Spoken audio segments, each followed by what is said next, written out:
Hola, ¿qué tal? Buen día a todos.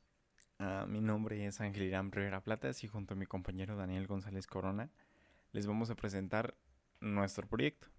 El nombre del proyecto es Prototipo Sistema de Movilización Urbana mediante Scooter Eléctrico con Alimentación Automática. Pues este proyecto consta de un scooter eléctrico autorrecargable, lo que significa que con el simple uso de este y con ayuda de sus motores, la batería comenzaría a cargarse. Con esto no será necesaria la conexión a una red eléctrica para su alimentación. Con este proyecto se busca dar una opción más a los medios de transporte, este siendo eficiente, cómodo, accesible y a su vez ayudando al medio ambiente, evitando la emisión de contaminantes. Reciclaje de partes. Para este proyecto siempre se tuvo en mente reciclar y reutilizar la mayoría de componentes y partes posible. Por eso se reutilizará el par de motores brushless y la batería de 36 volts a 6 amperes de un hoverboard. Motores brushless. Como su nombre lo indica, no tienen escobillas. Por lo tanto, estos solo pueden ser controlados por medio de un driver. De esta manera, las bobinas y el campo electromagnético cumplen su función y tenemos un desplazamiento o movimiento del motor.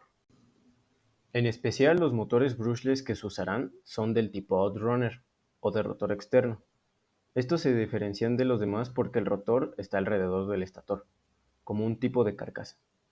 En la parte interna del estator se encuentran los imanes con diferentes polaridades, los cuales serán atraídos o repelidos por las bobinas y da como resultado el movimiento del motor. ¿Cómo hacer girar un motor brushless? Para explicar esto, nos apoyaremos de estas imágenes. Esto es una representación gráfica de un motor trifásico con 3 polos por fase y 2 imanes en el rotor. Pero en realidad los motores que se reutilizarán también son trifásicos, pero tienen 9 polos por fase. Entonces, al ser trifásico tendremos 3 entradas a las bobinas, por lo que necesitaremos un puente de fase triple para controlar el motor. Para controlar el movimiento del motor debemos aplicar voltaje a esas 3 entradas en una secuencia determinada. Comenzamos con un pulso positivo en la entrada A, tierra en B y a la entrada C la dejaremos flotando, sin nada conectado. Esto generará un campo magnético en las bobinas A y B, las cuales atraerán o repelerán los imanes. Pero si no cambiamos el voltaje que entra a las bobinas, el motor se quedará parado. Entonces tenemos que pasar a la siguiente parte de la secuencia. Dejamos B a tierra, pero ahora aplicamos voltaje positivo a la bobina C y dejamos a la bobina A sin nada conectado. Esto volverá a ser un campo magnético en las bobinas que atraerá o repelerá a los imanes. Y si seguimos aplicando voltaje a ciertas bobinas, podremos hacer una rotación completa del motor. Esta es la secuencia de los únicos 6 pasos que se deben repetir una y otra vez para que gire el motor. Pero, ¿cómo sabemos cómo pasar al siguiente paso? Aquí es donde entran los sensores Hall que tiene este motor, que veremos en la representación del motor. Justo en este momento estamos en el primer paso de la secuencia, por lo que tenemos un imán negativo, uno positivo y otro negativo enfrente de los sensores. Eso nos dará a la salida de los sensores un resultado de 1, 0, 1. Seguimos girando y ahora los sensores nos darán 0, 0, 1.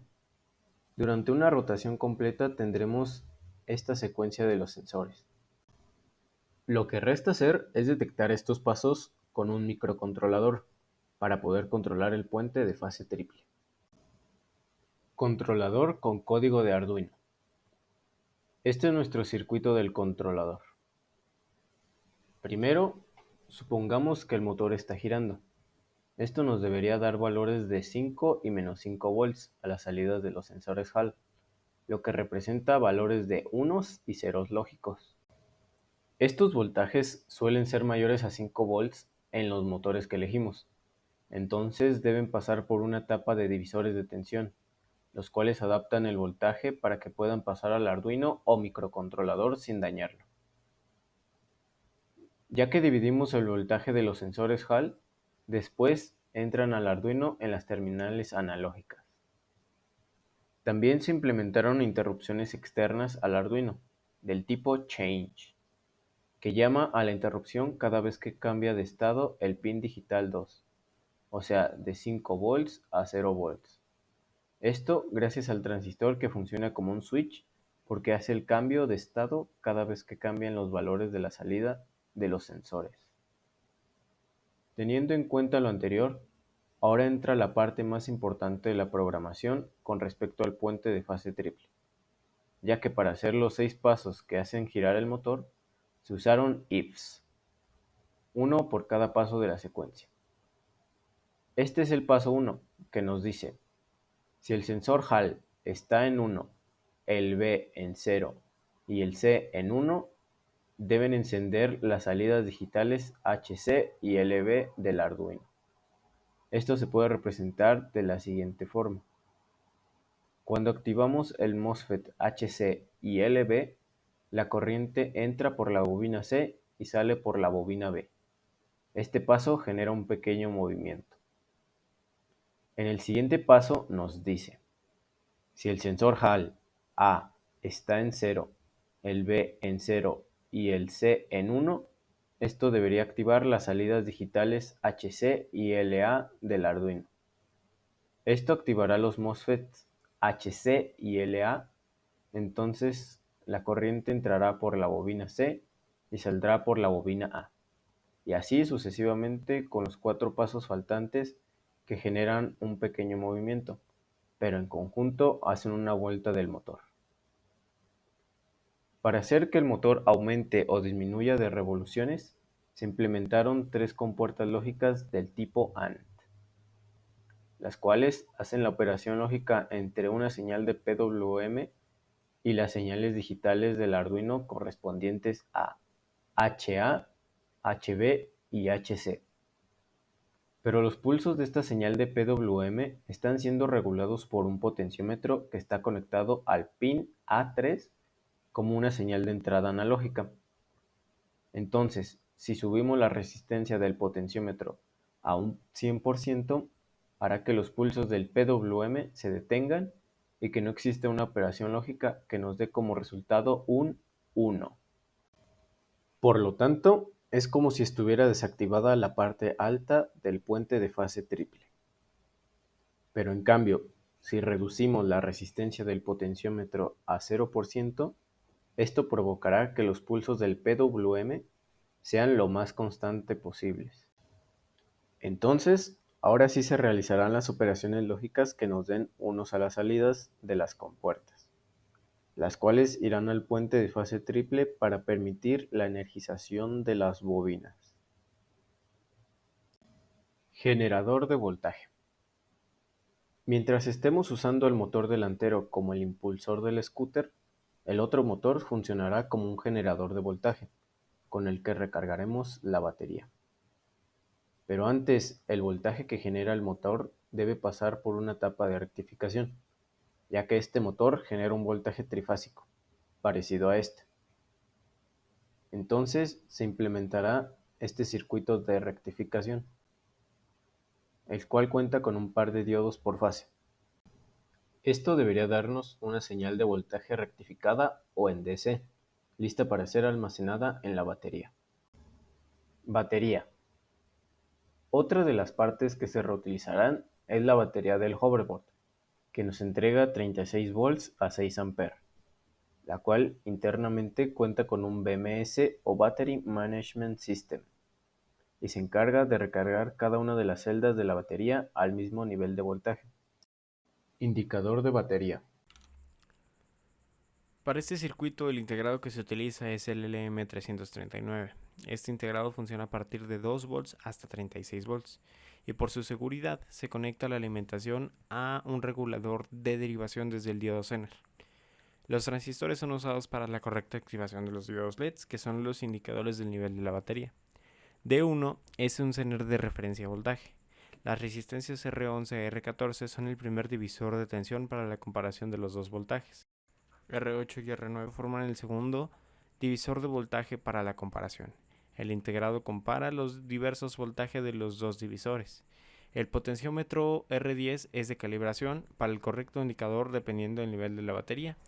La luminosidad de los LEDs indicadores puede ser modificada moviendo el valor de las resistencias R1 a R4 y resistencia 9. Distribuidor de voltaje.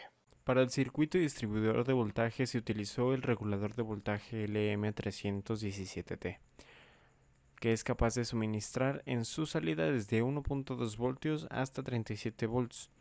Para ese circuito se utilizó un divisor de voltaje entre los pines de ajuste y de salida para disminuir el voltaje resultante en un aproximado de 5 volts.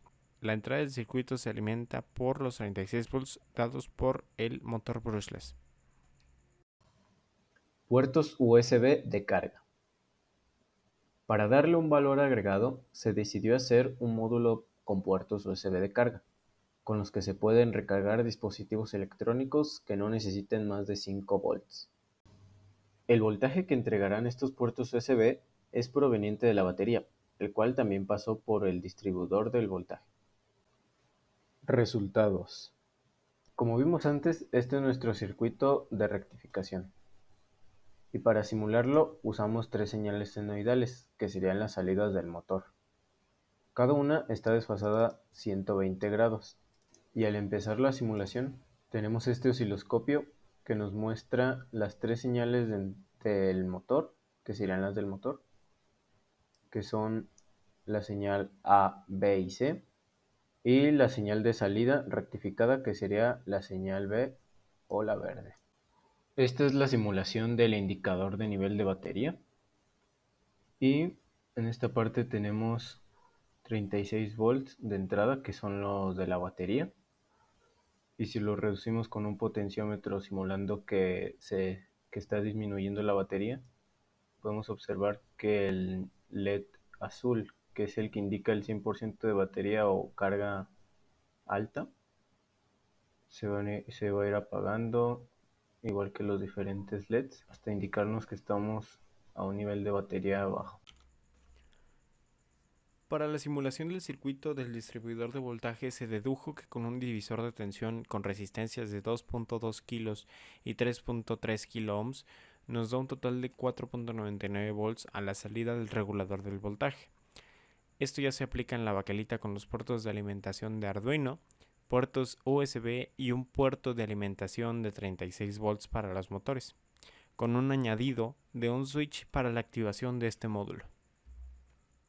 Estos son los resultados del módulo de puertos USB, que en la entrada tiene el voltaje de la batería, un switch para controlar si se activan o se desactivan los puertos USB, y iniciamos la simulación.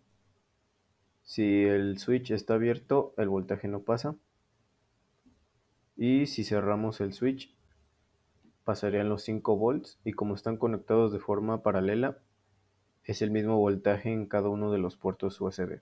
Ahora, en la simulación del controlador del motor, podemos ver que el motor está girando lento, esto porque está al 1%. Esto con la finalidad de ver las salidas del sensor, que están entre 5 y menos 5 volts. Estas salidas pasan a los divisores de tensión, a estos tres, de los 3 sensores Hall. En la parte izquierda tenemos la parte de las interrupciones. Cada vez que lo cambian de valor los sensores Hall, se llama una interrupción. Aquí podemos ver las señales de los sensores Hall provenientes de los divisores de tensión. Y con el potenciómetro, si aumentamos el porcentaje, irá aumentando la velocidad del motor o las revoluciones. Esto hasta que lleguemos al 100%. Y se ve el giro aún más rápido. En este osciloscopio tenemos las señales que produce el driver, que estas van al motor y estas hacen que se genere el movimiento en el motor.